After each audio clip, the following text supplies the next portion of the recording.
ಅಯ್ಯೋ ಮಾಯಾ, ಯಾಕೆ ಕರ್ಕೊಂಡು ಒಂದ್ ನಿಮಿಷ. ಏನಮ್ಮ ಇದು?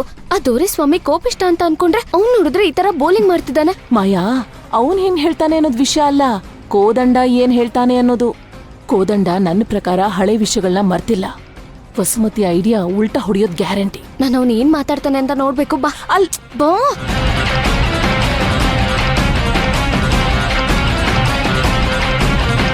ಅಲ್ಲ, ವಂಶಿನ ಕಾಲೇಜಿಗೆ ಸೇರಿಸ್ಬೇಕು ಅಂತ ಬಂದ್ರಿ.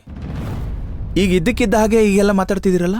ನಮಗೆ ನಿಮ್ ಕುಟುಂಬ ತುಂಬಾ ಇಷ್ಟ ಇದೆ. ನಾವು ಅವಾಗ ಬೇಡ ಅಂತ ಹೇಳುದಲ್ಲ, ಅದಕ್ಕೂ ಬೇಜಾರಿದೆ. ಅದಕ್ಕೆ ಈ ಸಂಬಂಧನ ಕೇಳ್ತಾ ಇದ್ದೀವಿ. ನನಗೇನು ಹೇಳಬೇಕೋ ಗೊತ್ತಾಗ್ತಿಲ್ಲ. ನೀವೆಲ್ಲ ಏನು ಹೇಳ್ತೀರಾ?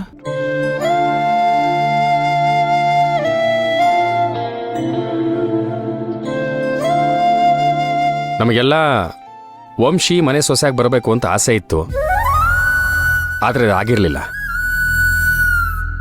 ಈಗ ಅವಳು ನಮ್ಮ ಕೃಷ್ಣನ ಮದುವೆ ಆದರೆ ನಮ್ಮ ಆಸೆನೂ ಈಡೇರುತ್ತೆ.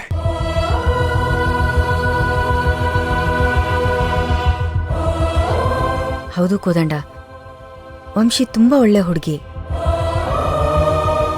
ನಿನಗೊಪ್ಪಿಗೆ ಅಂದ್ರೆ ಎರಡೂ ಮದ್ವೆನ ಒಂದೇ ಮುಹೂರ್ತದಲ್ಲಿ ಮಾಡಿ ಮುಗಿಸ್ಬಿಡ್ಬೋದು.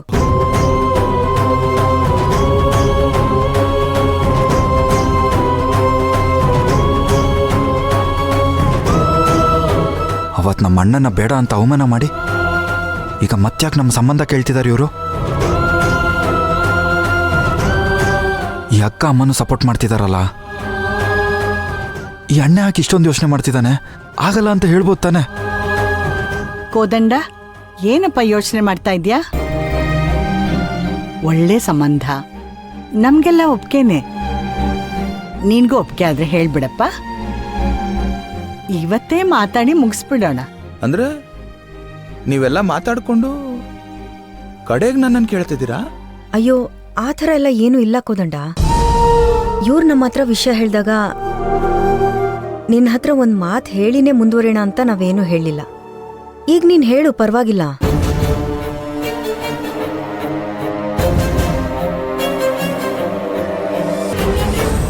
ನೀನೇನು ಹೇಳ್ತೀಯ ಕೃಷ್ಣ?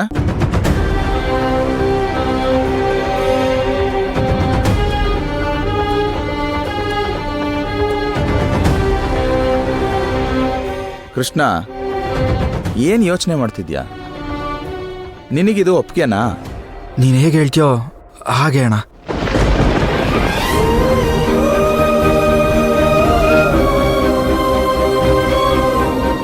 ಅಲ್ಲಪ್ಪ, ನಿಮ್ಮ ಮನಸ್ಸಿನಲ್ಲಿ ಏನಿದೆ ಅಂತ ಗೊತ್ತಾಗದ್ ಬೇಡ್ವಾ?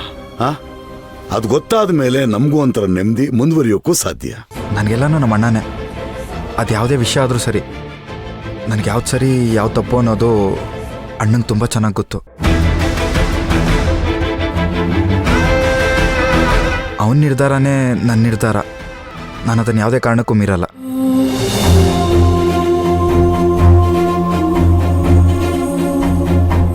ಅಣ್ಣ, ನಿನಗೆ ಸರಿ ಅನ್ಸೋ ನಿರ್ಧಾರ ನೀನು ತಗೋ, ನನಗದು ಒಪ್ಪಿಗೆ ಇದೆ.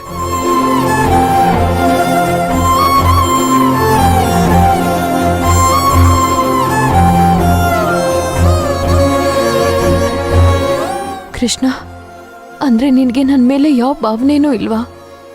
ನಿಮ್ಮಣ್ಣ ಬೇಡ ಅಂದ್ರೆ ನೀನ್ ನನ್ನ ಮದುವೆನೇ ಆಗಲ್ವಾ?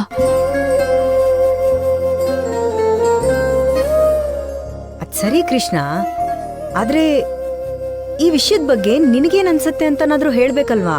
ಅದನ್ನೇ ಹೇಳಿದ್ನಲ್ಲ ಅಕ್ಕ, ಅಣ್ಣನ ಅನಿಸಿಕೆನೇ ನನ್ನ ಅನಿಸಿಕೆ.